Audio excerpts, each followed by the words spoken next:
Your HP EliteBook 840 doesn't have to stay stuck on a black screen. In this video, we will repair Windows, work through recovery options, troubleshoot startup problems, and restore the system step by step. A lot of errors pertain to this problem, and we're going to go ahead and jump into what should hopefully be a pretty straightforward process, guys. And we're going to go ahead and jump right into it. First thing I'd recommend doing would be to actually go ahead and boot to the troubleshooting utility on Windows 11. So if you do a hard power off 3 times in a row, Windows should automatically attempt to launch the startup repair utility. And if it doesn't find anything, it will give you the option to select advanced settings, in which case it will take you to a screen that looks like this. Now, if it does not take you to a screen that looks like this, or you're unable to get to that, you can also download the Windows 10 Media Creation Utility, or Windows 11. They probably will make a creation utility for Windows 11 at some point. And it doesn't really matter. You can actually run the Windows 10 utility on Windows 11 as far as I'm aware. And you should be able to run the troubleshooting utilities built in within it. So you just would go ahead and download it to an ISO file and then burn it to a DVD or USB. It'd have to be about 4 gigabytes or more. It couldn't be a small USB flash drive, and it couldn't be a CD. It'd have to be a DVD. And then you'd boot your computer from it.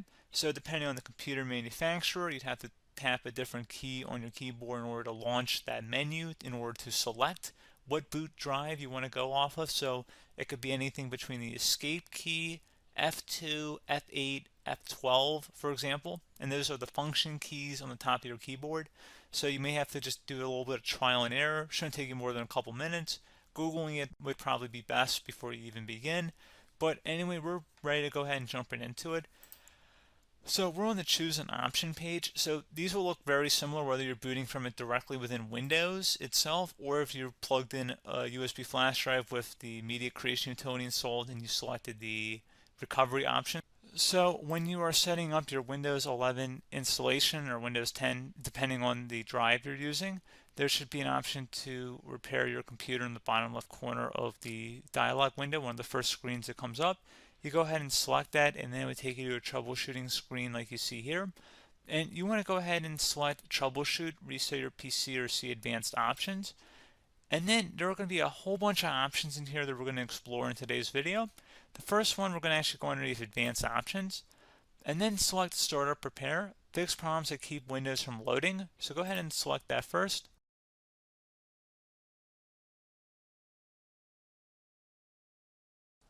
Okay, so you can see it could now repair our PC. That was our first option we could try.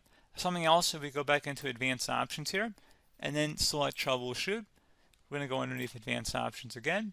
You can go ahead and actually access safe mode by selecting startup settings. And then if you select the restart button, you have the option on the screen, select safe mode with networking, which will give you a key on the screen. It'll tell you which key to press to enter that. I believe it's the F7 key. It'll do that for you. I'm not going to go over that in today's tutorial because I don't really want to go into safe mode, but you're more than welcome to attempt that by going into here and then selecting restart. Again, it'll launch another screen. It'll say what key do you want to press, and it'll give you like 7 or 8 different options, and you want to select safe mode with networking. There's also an option for a command prompt too, but that's going to be something we're going to cover later in this video, and we don't even have to go through that in order to access it. So that's why I'm not going to really push for that, because unless you know exactly what's causing the problem, you probably don't need to go into safe mode. Unless you're trying to recover files, in which case then you definitely can go into safe mode, but we're trying to actually recover our computer here. So I hope that makes sense. Something else we can also try here as well would be to uninstall updates, remove recently installed quality or feature updates from Windows. So if you go ahead and select that, you can uninstall the latest quality updates, which generally is the more day-to-day updates. Feature updates are the less regularly released ones, like the big ones. I would equate it to service packs in like Windows 7 and Windows Vista and Windows XP. So larger updates that occur once or twice a year at most.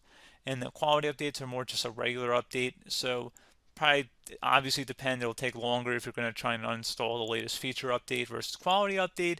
And maybe you don't need to go back that far. So just giving you guys a couple of pointers with that. Something else you can also look at here, and we're going to jump into the command prompt in a little bit, but you can select System Restore, which will use a restore point recorded on your PC to restore Windows. And this is something I would highly recommend here, guys. So select Next.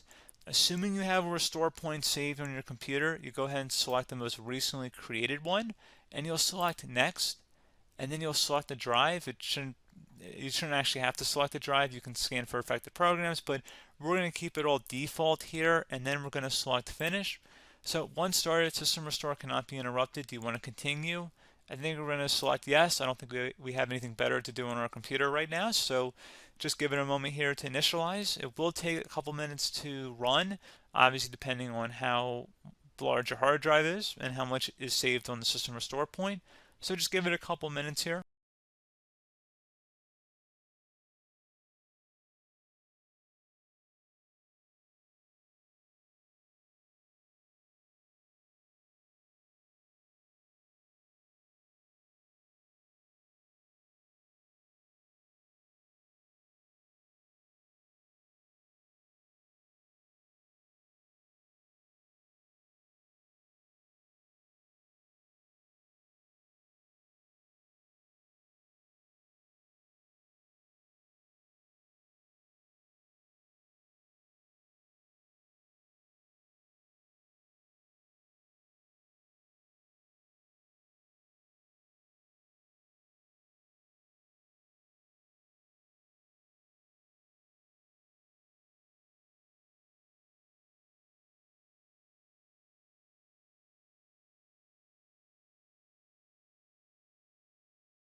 Okay, so you can see the system has been restored successfully.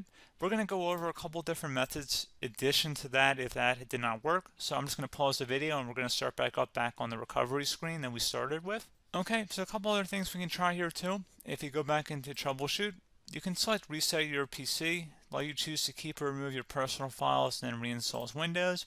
You can select to keep my files, which will remove apps and settings but keeps your personal files. You can also select remove everything, which will remove all of your personal files, apps, and settings. So this is more of a factory reset, the second option here. First option, it should not delete all of your personal files. However, it will pretty much clear most of your programs, and keep in mind, there's no guarantee that your information, number one, is even still available and easily recoverable on your computer to the point that you actually would be able to recover anything. And the second point is that there's always a chance that it won't actually recover and it will just do a factory reset anyway. So there's no guarantee that actually would keep your files anyway. So I would recommend trying to get a recovery tool and backing that up first before selecting it anyway. But again, those are a couple different options. And then something else you can try here if you go back to the choose an option. Another option, if you go underneath choose an option and select troubleshoot, advanced options, and now select where it says command prompt. Okay, so the first thing we should do is type our main hard drive here. In most cases, it should be the C drive. So you just do a C colon and then hit enter on your keyboard. So once you're underneath the C drive, we're going to type in dir and then hit enter on your keyboard. It should have program files, users, and Windows all in there. That's how you know you're in the right directory.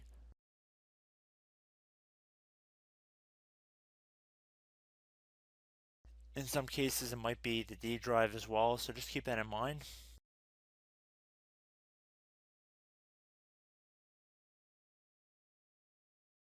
Next thing we're going to do is type in cd space / Windows / system32 / config, and then you're going to hit enter on your keyboard.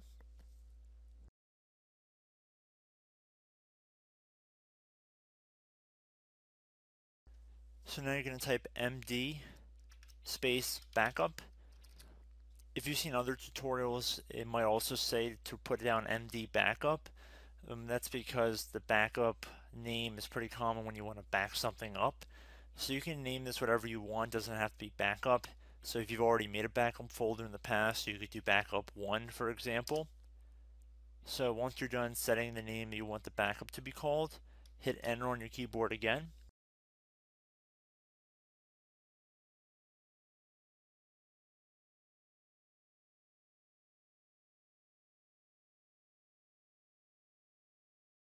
At this point you want to type copy, C-O-P-Y, space, then you want to do the star symbol above the 8 key, then do a period or a dot, whatever you want to call it, then another star sign, and then another space, and then type backup, and then hit enter on your keyboard.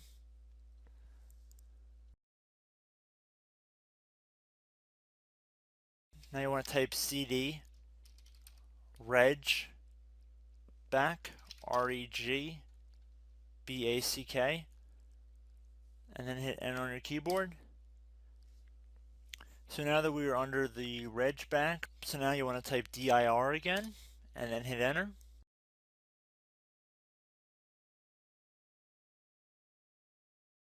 So now at this point we're going to type copy again. So copy, space, star sign, dot, another star sign, space, and then 2 dots. So we're going to type copy, space, star sign, dot, sign, star sign, dot, dot, and then hit enter on your keyboard again. So for overwrite, you want to overwrite all. So type A on your keyboard, so capital A, and then hit enter on your keyboard.